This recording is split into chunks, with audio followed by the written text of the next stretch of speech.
Hi, everyone, and welcome back to the podcast. It's been about a month since we did our last one, and I've kind of stalled doing it because I thought about doing something different and recapping with some of our previous people that we've interviewed. So today, we're going to be updating with Jim Thompson, who we interviewed in November of 2019.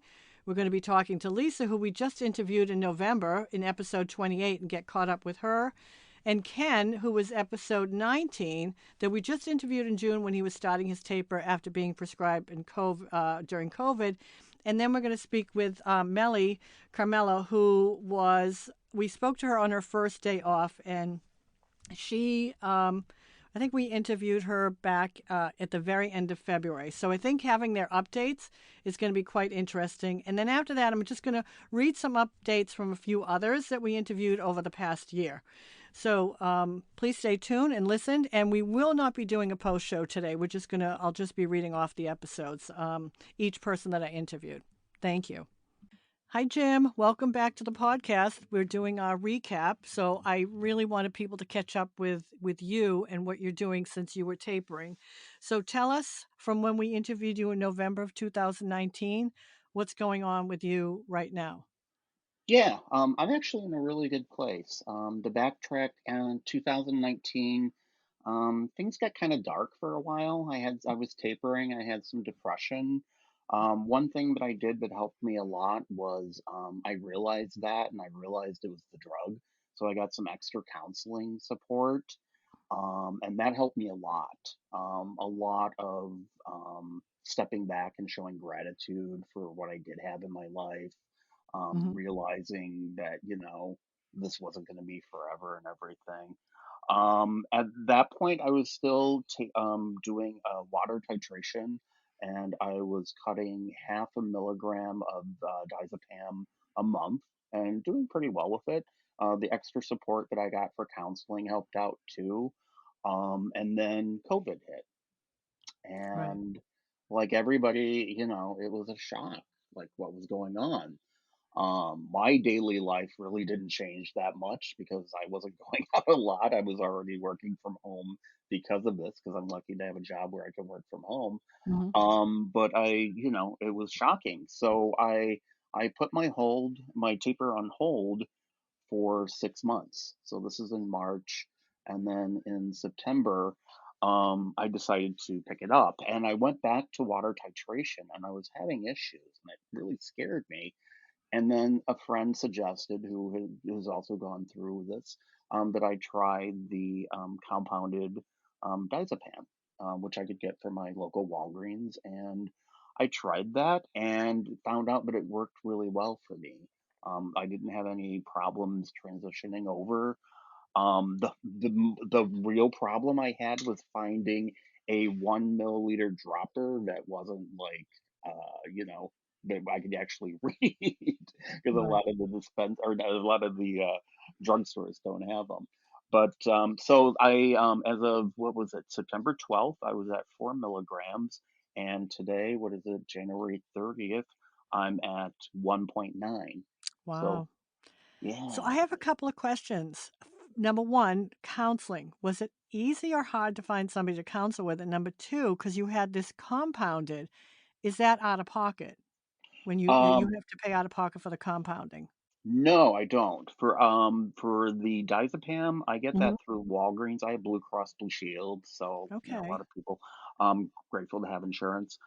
They pay, I think that it's like $16 a bottle. Wow. Um, So where it's compounded, you do not have to pay through them. That's excellent. yeah, I did try to get it through Costco because I'm a big Costco person, but they don't do it. So I think Right. just finding the right drugstore. Okay. Perfect. And how about counseling? Because we know a lot of people have a hard time finding someone that understands it. So how did you find a counselor? Well, the backtrack, I have a really good counselor or therapist, who I just found from a friend. That was Hmm. back in 2018.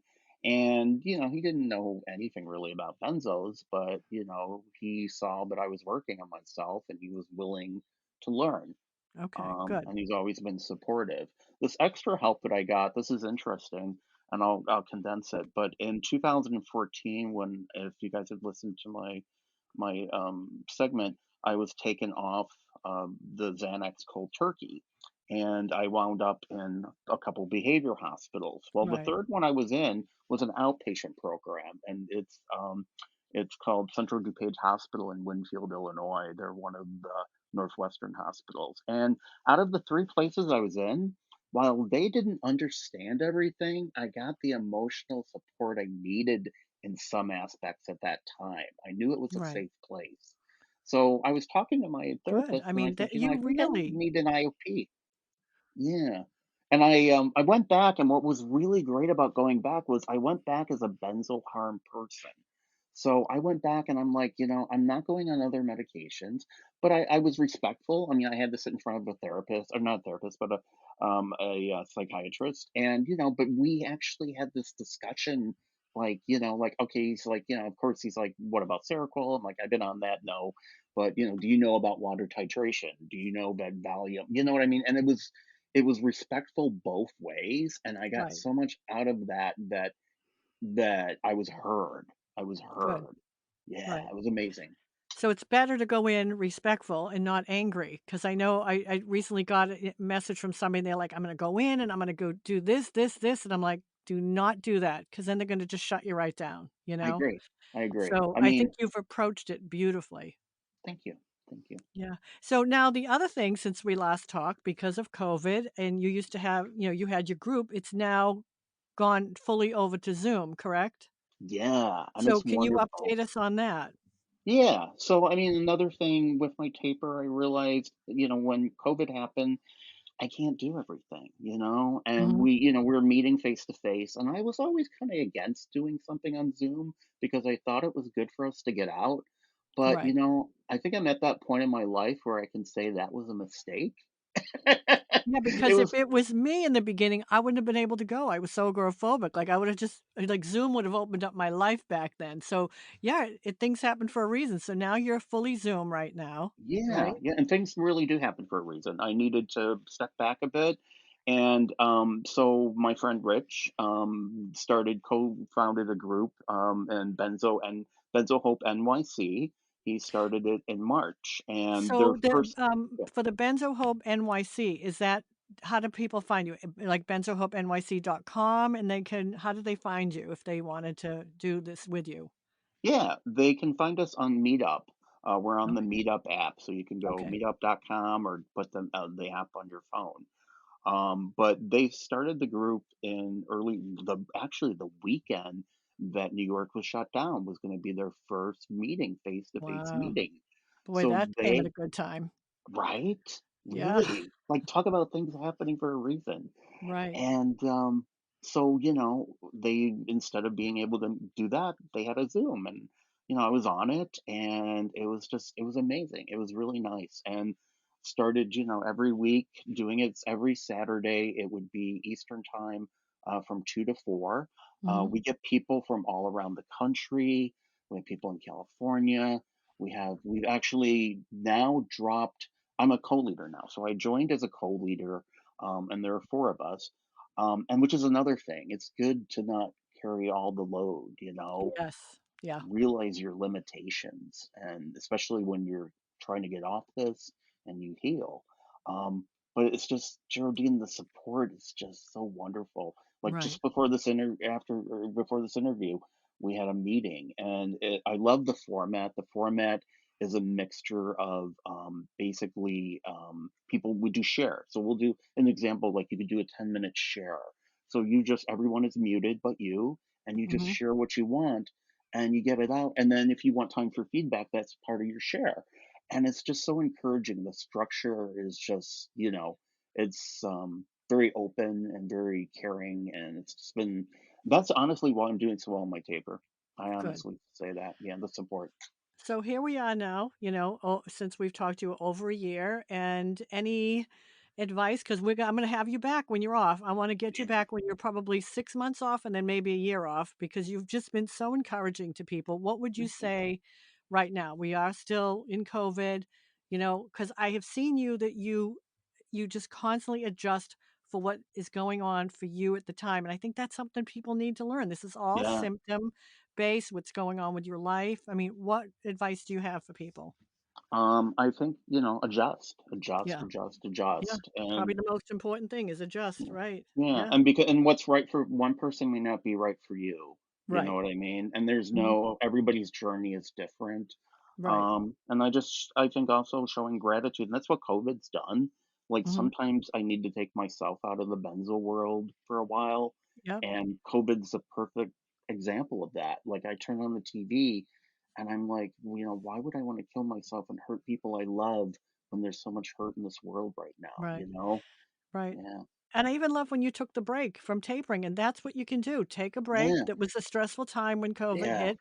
You did Yeah. everything for you and, to make this, the best possible taper you could have. I mean, you've done a wonderful job and you're supporting others, but without hurting yourself. You reel it Mhm. in when you have to, which is great. And I'm glad there's 4 of you running that group, or is it just you and Rich? 4 of us, 4 of you. yeah. Okay. Yeah. So that's wonderful. Okay, so I'm not great at computer stuff. So if somebody would go to Meetup and then Mhm. they put in your group, Yeah, look for Benzo Hope, just type in Benzo Hope, just and Benzo you'll be Hub. able to find it. Okay. And we're also on the BIC. If you go to the BIC resources, we're Oh, also okay. one of the resources. They were kind enough to put us on there, yeah. All right. So they can go to benzoinfo.com and go to the resources there. Mhm.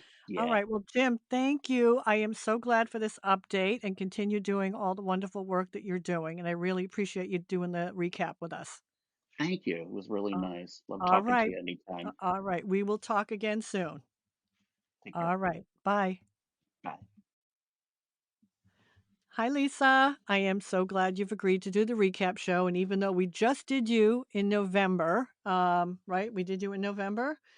Yes. I think people are going to be shocked to see, even from November, from now, where you are and what's going on. So why don't you tell us, number one, where we're in, where the interview is, where you are right now. Right now, I am in Fort Lauderdale, Florida, um, and I moved within 16 days. It was like all of the snow and all of the cold, and the fact that my father is ill and in hospice care, um, really made me make the decision very quickly that staying in the cold of Massachusetts was not going to help my health improve over the winter. It was going to decline it. And Right. so that's what forced me to move so quickly. And it was the right thing to do because it's already working incredibly. Right.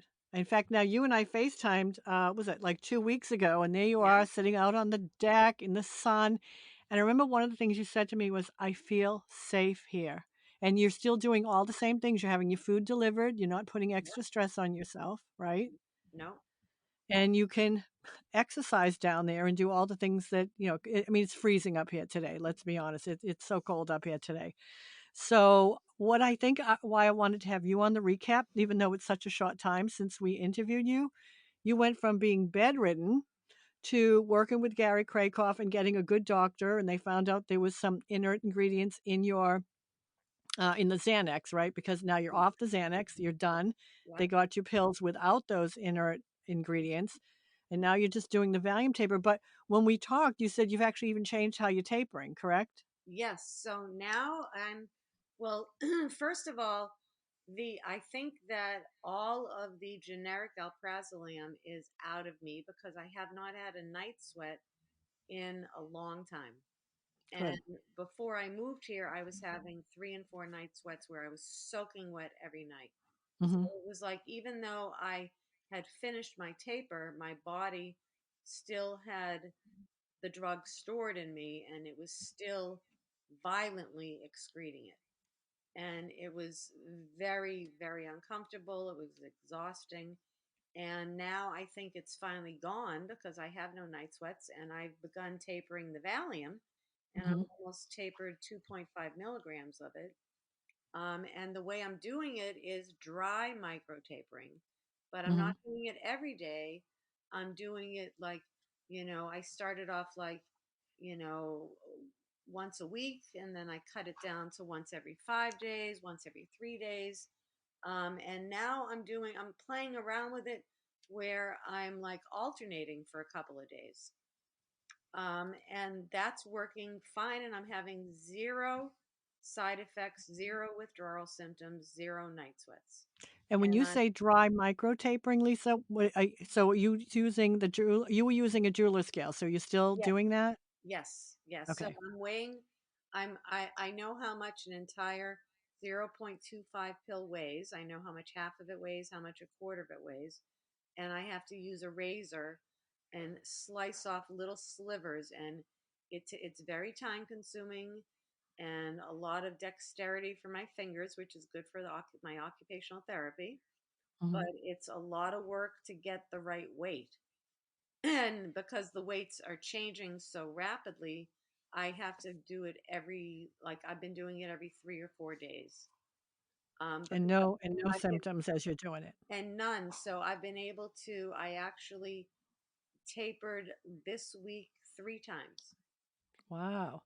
And And the other thing you mentioned, the one of the products that Gary had you on for your stomach, hmm and I think that was mainly when you were on the Xanax that you couldn't cut down on it, and now you've cut down to half because yep, do you think it's because the Xanax is gone? And the other thing you mentioned is gone is the POTS. You don't really have POTS anymore. Is I that correct? yes, I just started exercising at the gym this week. So I had stopped wearing my Apple Watch because it was interfering with my sleep cycle. And I got my sleep cycle back on track. And now that, it was time for me to start at the gym again, I wear it while I'm at the gym to make sure I'm in the right, heart rate zone. Mhm. And my heart rate today didn't go above 92 and it hasn't gone above 100. And I went to the gym and I went for a walk. So, Wow. like, I can stand up now, whereas before I could stand up and it could shoot up to 180. And it would Unbelievable, the feel like I change. was having a heart attack. Yeah. And then the rest of the day I'd be ruined. I mean, sometimes it would take a week to recover, but it's not happening. My chest doesn't hurt. I mean, there's minor, like residual existence of it. But compared to where I was in November, where Mhm. like I had an infrared heating pad on my chest constantly because I constantly felt like I was having a heart attack. I don't feel that way anymore. I kicked around in the pool for over an hour 2 days in a row. Right. And I don't use my arms, but I kicked the entire time. And my heart felt fine. And I got up and I walked around and it's I mean, it's like literally the symptoms disappeared as fast as they came. So right before we started the show, you sent me a group of pictures of yourself where one when you were bedridden, I mean, and Yeah. you just look so ill all the way up. There's 5 pictures here, and you look gorgeous. Your hair's done, you're smiling, your face isn't swollen. I mean, that now from the first picture to the fifth picture, what's the amount of time there? 5 years. So 5 years is when you were having all the neck stuff done, when Yeah. you first got put on the drugs to, Yeah. yep. So what, one for each year? Yeah. I take, yeah, One picture. it's amazing. Yep. And they're all three of them are exactly on January 28th and the other two are right around the same time. Mhm. So it's like the pictures speak a thousand words. And when I looked at myself, and because I don't look in the mirror, like I don't look at myself. I'm just not that kind of person. I don't wear makeup, so I don't have to even put makeup on to look at myself. So when I looked at the picture, I was like, wow, I look good. Yeah, you do. So what would you say to somebody right now? I mean, here we are just a few months later, and when you and I first were introduced to each other, you were bedridden and so ill and on 2 benzos. Mhm. In a short time, there's been a huge change. What do you attribute it all to? I think the number one thing is that the alprazolam I was on disagreed with me so badly Mhm. that I think it was responsible for how sick I got. Right. That And particular whatever that generic was. whatever that generic was, whatever inert ingredient, it may have been one of the other inert ingredients that we didn't identify. Mhm. And because there was like 7 inert ingredients, which one it was, I don't think we'll ever figure out. But we know that Lisa can never take any type of alprazolam ever again Yeah. because Well, I'm sure you'll never take once you're off any type of benzo again. ever again, ever. Yeah. So, what I think the main reason I wanted to do a recap so quickly with you is because there are people out there that are so sick and they think, oh, I'll have to be sick the whole way off. And Hmm. you took matters into your own hand and started working with a functional pharmacist. Yeah, And do you feel that that was the biggest change? Plus, you're very, very good with your diet. I mean, here you arrive in Florida and you found the places down there where they would bring food to you. You haven't yeah. been out of your No, apartment. That was all set up, right? it was it. I haven't. I call it the complex. I haven't left the guarded complex since I arrived, Right. and they treat COVID down here differently. So I'm safe in the at the resort, and Yep. I'm getting everything delivered. I think that the biggest part of me getting off of the alprazolam was the fact that I went to Gary. I Yeah. never would have been able to taper off of it unless my my underlying issues were addressed, which was in my gut Yep. and And in my DNA. I had a little blip, and so now I take NADH, and yep. I've cut that in half, and I'm still doing fine. So we've actually cut back on a lot of what I was taking, and so I think that was the start that I never would have been able to taper at all, Right. but All right. So without doing any one last bit of information for people? that. Be very careful about the inert ingredients and research each and every one of them, including the inert ingredients in your supplements Mm-hmm. and even your food, like high histamine foods, high glutamate foods. You need to become an expert in minimizing benzo withdrawal symptoms. Okay. And it's a research project unto itself.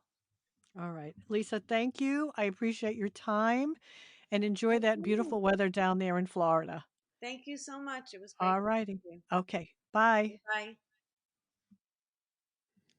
Hi, Ken. Welcome to the recap show. I'm so glad to have you on so we can catch up because when we interviewed you before, we had said we wanted to see how you were doing. So here's our checkup on you. How we interviewed you in June, you were episode 19. June 15th, we put the show up. So, how you were still tapering. Where are you at? Well, I'm actually February 2nd. I'll be 6 months off completely. My last dose was August 1st, and so it's been 6 months. Okay, perfect. And I want to remind people you were prescribed when COVID hit and within Correct. 2 weeks. So we want people to go back and listen to his episode because it was excellent. All right, so now you're 6 months off. How are you feeling? Well, I'm actually starting to feel pretty good now. It's been a long time. The first 4 months, I thought I was feeling good, but I really wasn't. And all of a sudden, I'm starting to feel almost like myself again. I won't even say I'm 50% healed, but I see signs of myself, my old self coming back. Okay. And you were very good with exercise and your diet. Are you still keeping up, even though it's the winter here in New England? How is that all going? You know something? The one thing, and that's what I wanted to tell you, as good as everything's going, and during the whole time I was on it, because I was on it for 4 months, Hmm. 4 months total, and now I've been off 6 months. So Hmm. during that whole 4 months, I was exercising and eating like impeccable. I was really good. And then as I tapered off, I kind of lost my ambition, and I try to make, one week I'll eat really good, and then I just stop. I'm drinking a lot of coffee. I'm not eating good, so I'm kind of like my own worst enemy now. Right. And I've always been very fit, very Hmm. disciplined person with diet and exercise. And one thing that has happened to me is my ambition has seemed to go. So I'm just going to have to force myself to eat right and Hmm. exercise, and that's the best thing I can do for myself. But right now, I'm my own worst enemy because I'm not doing that. I'm drinking a Right. lot of coffee, which I shouldn't be doing. You know, Yeah. um, Yeah, watch that because I know there are a few others when they were drinking a lot of coffee, you don't feel great. I mean, I'm not a coffee drinker, so easy yep. for me to say. But now I remember you had texted me a few times because you were having the tinnitus. How is your tinnitus? Well, the tinnitus is still there. The problem I was having with my and the biggest issues I had was my it was like a hearing issue, tinnitus. I had like muffled hearing, and my Hmm. sleep was kind of broken. My sleep isn't great, but it is getting better. It Okay. really is getting a lot better. In my hearing, I don't seem to have that. It was like a muffled sound, like somebody was covering my ears, and that seems to be better. And I didn't know if I was losing my hearing or what. And I had like 3 hearing tests, and I they all remember came. you were Yep, going. You were going yep, to go to the ear specialist? Did yep. and I were you went to told two of what them. was? Yeah, I went and to two. did they question, something when you said you thought it was from the benzos? Did anybody believe you, or what happened there? Well, my first doctor, who I've been seeing for 20 years, because he's just been my doctor for 20 years, and he didn't really know. And then I went to this. He's supposed to be the best around for tinnitus, and those kind of issues. And I had a full test with him. My hearing was good, which was stunned. I was stunned because I really Mhm. thought I was losing my hearing. It was just strange. So I had 2 different doctors. I think it was 3 or 4 different hearing tests, to tell you the truth, and that all came back good. So this last doctor, I told him exactly what was going on, and he said, "It should get better. You should see improvement." The good news is my hearing test was fine. You know what I'm saying? So Right. so that always gave me hope. That I would say is my worst issue. And I don't know if it's now a lot of if it's psychological or what. No, no. I mean, I know I had the tinnitus for Yep. a year and 4 months, and before it left, it got so loud. I mean, really loud that I'm looking outside for the noise. That's how loud it was. And then a few days later, I'm like, "Oh, my tinnitus is gone. It just left." Well, that's fantastic. I hope that happens with me. But the thing is, I can live with the tinnitus, because what was happening to me too, which was horrible, worse than the tinnitus, is like my hearing balance was off. Mm. Although I could hear good, the balance was off, where background noises were drowning out foreground noises, Oh, and that seems to be. And I even hate to say it. I don't even want to say it's getting better, right, because right. I just, but it does seem to be getting a little better. And I have that 12 to 14 month healing period that I kind of have in my mind, and I'm at month number 6 right now. Right. So I'm hoping, by August, or that 12 months will be August that I'm Mhm. completely off it. And then maybe a couple months after that, maybe by next Christmas, I hope to be Yeah. 100%. And Yeah. I can feel it now. I can feel like my normal self again, which Yeah. is wonderful. So aside from, eating bad when we all Yep. want to just, Yep. do it to ourselves. It's like, Yep. all right, I've suffered enough. I'm going to eat whatever I want. How is your appetite? Because I know you were before, Well, right? Having a hard time. that's another thing. Well, see, all my symptoms went away. Whatever my symptoms went away, and but the ones How that soon? remain, Like right when you tapered, as you were tapering, like a couple of months yeah, off? as I was tapering a couple months off, so whatever. And the ones that remain, my sleep is still broken, but I'm getting heavy eyes again, which I haven't had in a long time. At night, so I am falling asleep. Mhm. My sleep is still broken, and then my tinnitus and hearing balance issue. That's it. That's the last of my symptoms. Right. And Um, they'll go away. It's only, you hate to say it's only 6 months because right, nobody should have to suffer from taking a pill, but those are all common, symptoms that will go away. right, right. And like I said, if I didn't find you, and if I didn't find the benzo boards, because I was prescribed 4 psych drugs in like 4 weeks.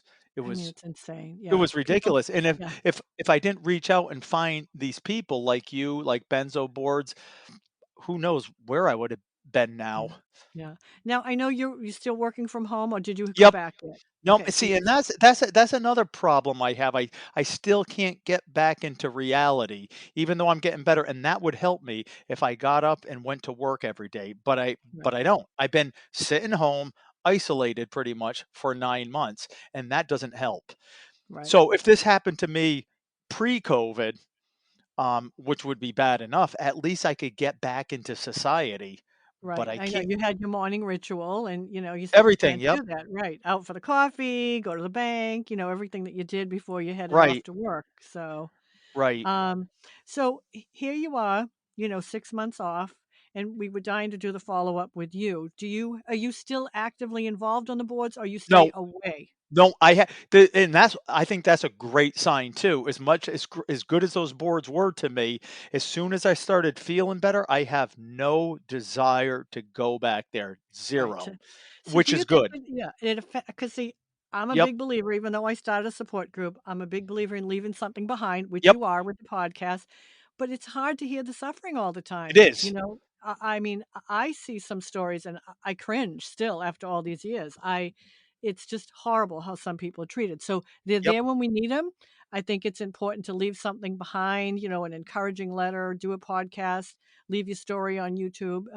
But I also believe in protecting yourself as much as possible. Yep. And there's a few people out there that I still in contact with, See, and your Benzo friends, my right? Benzo friends, yet I Yep, got about 3 or 4 of them that we communicate a lot, and yep, I think you talk to them too, yep, because I yep, referred them to you, and I know you've been a big help to them too. yep, and But it's important to have yeah, those it is. Benzo friends, Yep. and you don't have to be on the board hearing, thousands of people suffering, but you can help those ones and it's a closeness like you'll never have with it's like a bonding unlike any other friendship, right? Don't you? It is, and the people I like to connect with are the people in my same situation who never had any sort of drug dependency problem or alcoholism or anything like that, were prescribed these drugs by their doctor, and the same thing happened, Right. and that were on it for a few weeks, Right. and those All are the right. people So I I'm stay in so touch glad with. we yeah, and I'm so glad we did this recap Yep. so people can see now you're Yep. off. Yep, you took them during COVID. You're off. You have a few symptoms left, and they're terrible, but you can handle Yep. them, and they are going to go away. So I really want to thank you Yep. for doing the recap show with me, Ken. I think it's for people Yep. to hear your voice now versus when we did it before. It's going to help people. Yeah, things are a lot better, and I'd like to connect with you probably in, maybe do another podcast in August after a Yeah. year off. Well, it's So, funny, we would with the ones that we're doing recaps with, I'm, like, definitely gonna have them back, so I think we'll just keep following yep, through with your story, yep, so, we will perfect. have you back, Ken. Yep. Alright, Things are thank you good. for doing this. Thank you very much. Alright, Ken, bye. Okay, bye. Hi, Melli, welcome back to the show. We last interviewed you, and we put the show out on March 1st. You were episode 14, and you were your first day benzo-free. So, and that was weeks before COVID hit. So update us where you are. And before we even start, I want to just let people know you're away on vacation right now in Florida. So we're doing this an old fashioned way with you on speaker on my cell phone, and we're trying to get it through on the mic. So tell us what happened after day one, how it's been recovering. This is true. I am on vacation. It's been a long time coming. I think that the February 27th was actually my first day benzo-free, and then I think it aired a few days later. Yeah. But I guess it's about 11 months now. Yep. I am significantly better. Good. I just want to say that when you're in the midst of withdrawal, you think it's never going to end. You think you're never going to get better. And then even after you finish, you're still not well, and you think it's never going to end. And it does. It ends. Withdrawal ends. Withdrawal ends. You do get better. Right. So it's about 11 months now. So many things have improved. I'm able to take a vacation. I just drove last night. I drove back from the Florida Keys. My husband Arthur and I spent 5 days there. We've been in Miami now for about 2.5 weeks. We'll be here for another 10 days, and then we'll be back for the entire month of March. So this is something that I could not have done during withdrawal or even prior to withdrawal. So much has gotten better. I'm able to live life. I feel better. I don't have the anxiety. I don't have the throat closing. I don't have the burning in my extremities, my arms, legs, fingers. I don't have that crazy feeling that I'm suffocating and unwell or unable to go out. So much has gotten better. Right. But that's not to say that my health is 100%. It was never 100% before. Right. You had some health issues prior to being given the benzos, right? Absolutely, So yes. do And you I'm working on them, and they're getting better. And a lot is diet and dealing with things as they arise and accepting it and moving forward. But I'm not in withdrawal, and I don't have all of those withdrawal symptoms. I was in tolerance withdrawal for a while before I even knew what it was. Right. So it's just so much better. I feel like a person now. Right, right. And you were suffering. I know when we did that show when you were day one benzo free, you knew that there was going to be some suffering coming. There was the excitement of being done with the taper, but you knew you were in for some symptoms, and it was because we haven't been in touch that much because then COVID hit and everything went crazy.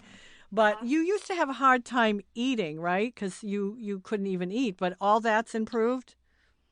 I've always had IBS and I have histamine issues. I had them prior to benzos, so I have to be very careful with diet. I have a lot of food intolerances and sensitivities, so I still watch what I eat. That's getting under control, healing the gut.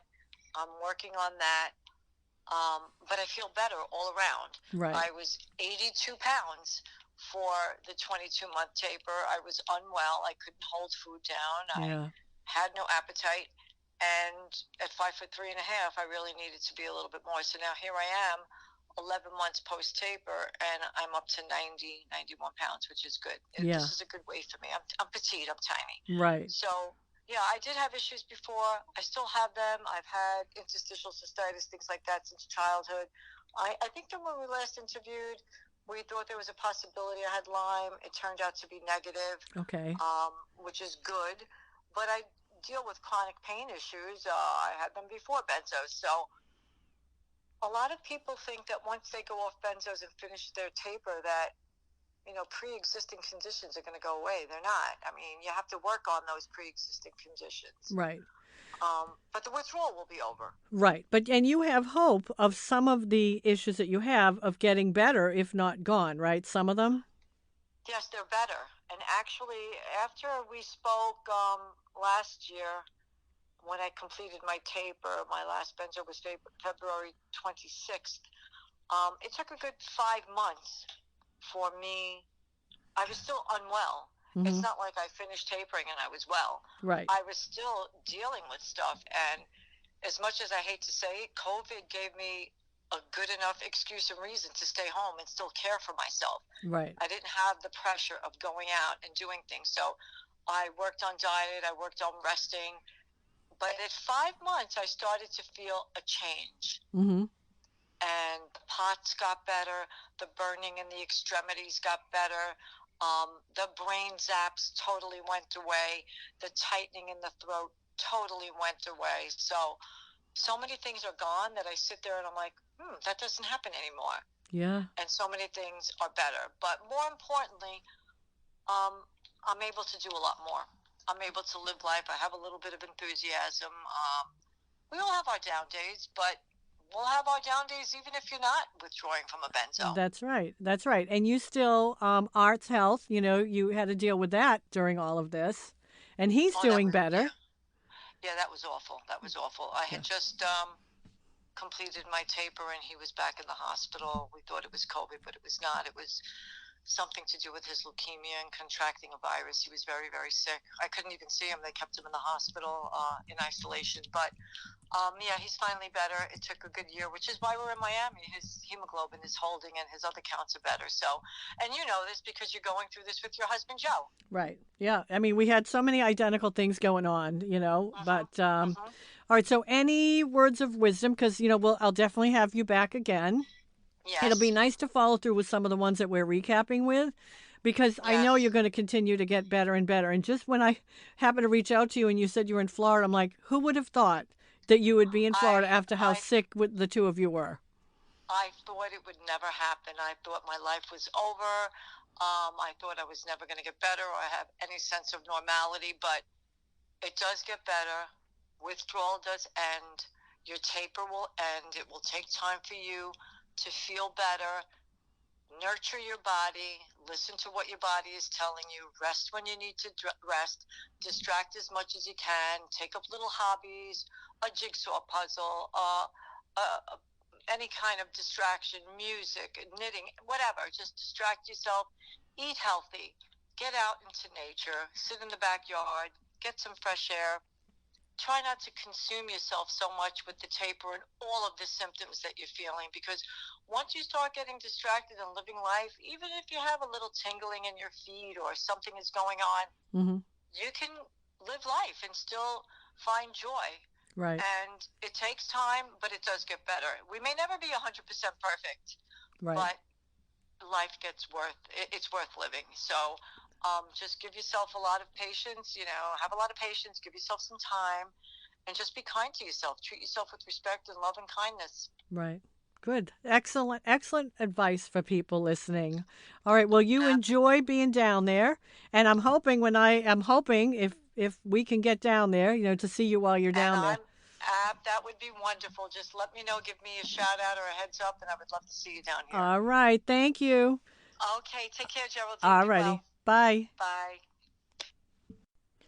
So we just finished the interviews with the 4 people that we were recapping with, and I had 6 other people send me their updates to see how they're doing today.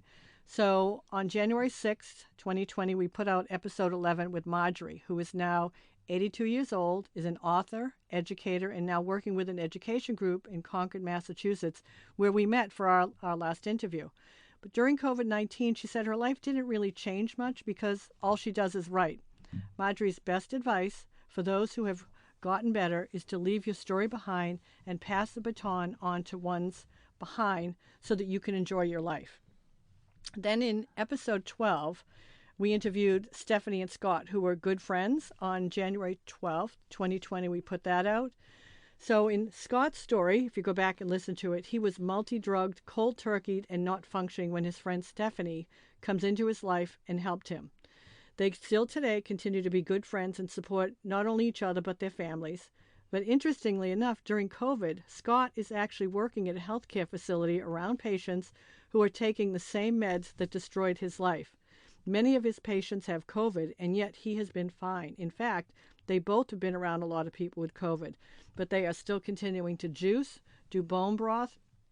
They continue with their healthy diet. They take vitamin C, vitamin D, and zinc, and said they continue to stay healthy to this day. And really, I would take the time to listen to their episode because it's important how one person walked into his life and made a difference and saved him.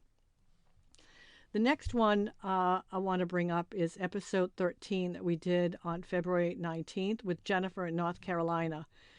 And in Jennifer's case, she had to make a decision that was the hardest decision a single mother can make. And really, you have to listen to her episode as to what she went through. So the update with her is that her daughter still wants little to no contact with her at this time. She does let her send some Christmas or birthday gifts, however. She calls somebody else her mother for several years now. She refers to me as the biological mom. At 23 years old, she still cannot comprehend the injury I suffered from benzodiazepines and how it rendered me incapable of functioning as a mother. My family cannot understand either, and I am the blame. I have done my best to educate them, to no avail.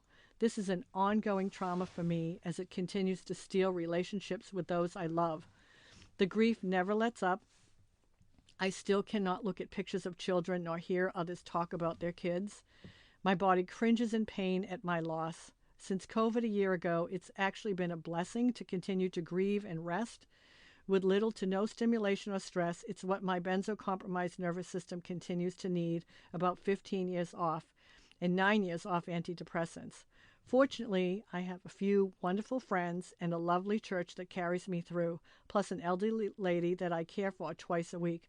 I will forever miss the life I could have had with my daughter, a husband, good health, and a career were it not for benzos and psychiatry. No matter what, though, coming off was the right thing for me, as I have healed a lot. I am glad I survived it. For those who wish to taper off, I support and encourage you. Remember to not push yourself beyond what you can handle. This is a legitimate emotional and psychological injury to the brain and nervous system. Extra gentle care is required to heal, along with ongoing patience. Coming off can be worth it. I'm glad I did it. Despite all the losses, at least I am set free from the bondage of benzodiazepines and psychiatry. My mind is my own. Then we did episode 15 was Lindsay. Lindsay was on a steroid, a fluoroquinolone, and a benzo. And shortly after the interview, Lindsay, who is now 70, her husband fell off the roof and was rushed to the hospital. Now, this is during COVID, so she couldn't visit him. Plus, he was medevac to 2 hours away. She handled the stress really well. And as she said, after you've been through benzo withdrawal, you can handle anything. She continues to eat a very healthy diet and exercises every day. She gets in her steam shower every day, which was impossible when she was in the midst of withdrawal. And another thing that happened during all of this is she fell and broke her arm and took nothing for the pain and did some homeopathic remedies. In fact, she had called me to see what I took when I broke my pelvis. She took those faithfully, and she healed very fast, plus did physical therapist. And her physical therapist, like my physical therapist, said she healed faster than anybody she had ever seen. So that was quite interesting. And the next one I want to update on is Josh from Slick Shades. He was episode 21. Since we've interviewed Josh, he got married, bought his childhood house. Slick Shades continues to grow. They've released hoodies and soon jogger sweatpants. And another thing that he didn't mention that I mentioned to him because we bought some from him, he has these amazing reusable straws that I got for gifts for everybody. His health is a little better than it was the last time we talked, but he's still struggling some days, but he tries to focus on maintaining a positive attitude and hold on to the hope that things will continue to improve. And we actually got the pleasure of being with Josh and his now bride this summer. We had a nice time getting together with them down on the South Shore. And then the last one was episode 24, my childhood friend Paula, who has been on benzos for 40 years. And she said her memory is getting worse. She's had some depression. Her anxiety with stress of what's going on in the country and COVID has affected her. And she was having issues with her health insurance. So that has not helped her. And she also hasn't tapered since we last talked. So, right now somebody is helping her with the insurance information because she was getting better, but all this stress has made things worse for her. So that's the current update with some of the people we wanted to follow up with. And before we end the show, since I'm here with my son, he recently, I'm going to have him actually update you because we're into a new session with legislation here in Massachusetts, Garrett. So can you tell us what's going on? Yeah, so Ken obviously talked about it a little bit. He asked about legislation. So in Massachusetts, we have a 2-year cycle. We just started our new cycle. Since we're in COVID, it's a little bit different because we can't really go to the State House right now, so everything's kind of done. Everybody's working from home, so you're doing everything remotely, so they have emergency rules. Because there's emergency rules, the dates that you typically would file bills are a little bit different. But that being said, I filed the benzo bill maybe a week and a half ago now. And this is which time? This is 4, right? 4. Fourth time. We're going to go do it again. 4 is it sounds like 4 is a lot, but the first time we did it very late. We only got a hearing because of a relationship that Rep. McMurtry had with the chair of that committee. We really shouldn't have been heard that first time, so I really consider this the third time. That was our practice to go in and speak? Yeah, it really was. And then this last time around, nobody could have predicted the fact that we basically shut the legislature down, and the only thing that we really did was stuff related to COVID for a long time, and then we did a police reform bill before the end of the session. But on our third time, we actually made it out of committee, correct? We went to study the first time, went to study the second time. Third time, which just happened, we made it out of committee. So technically not the bill that I filed didn't. It was the Senate bill. The Senate bill, which was identical, but yeah. So this time around, and this was something that was in the first bill, was we talked about protecting people. Protecting long-term users. So that got put back into the bill. Yeah. I put that back in. If anybody's listening to this in Massachusetts, if you want, or if you're listening to this anywhere, if you want to look at the bill to see what it looked like, you can go to malegislature.gov, and there'll be a search bar on the front of that page, and you can type in HD 285. That's the docket number for it right now. The bill won't keep that number for very long. It's kind of a placeholder number that they put on bills until they get referred to a committee. Mm-hmm. We don't have any chairman or anything like that right now, so nobody really has a particular job within the legislature. Right. But any local people could still ask their state senators or representatives to so co-sign? if you're in Massachusetts, you can use that number, the HD 285, as a reference number for your senator, your representative, to sign on to the bill. So if you did want to shoot them an email or give them a call and say, this is a piece of legislation that you're interested in, you can reference that number, the HD 285. Okay, great. So as always, we're very grateful for all of our listeners, and please subscribe to the podcast. Please subscribe to YouTube. If you don't want to get a notice whenever we put a new one out, you can put the bell on silent. But the more numbers, we know people are listening, right, Garrett? We have lots and lots and lots of downloads. But the more subscribers we have, it will push us up so that people can find us a lot more easily on YouTube. All right, so another good show, and I want to thank you all very much again.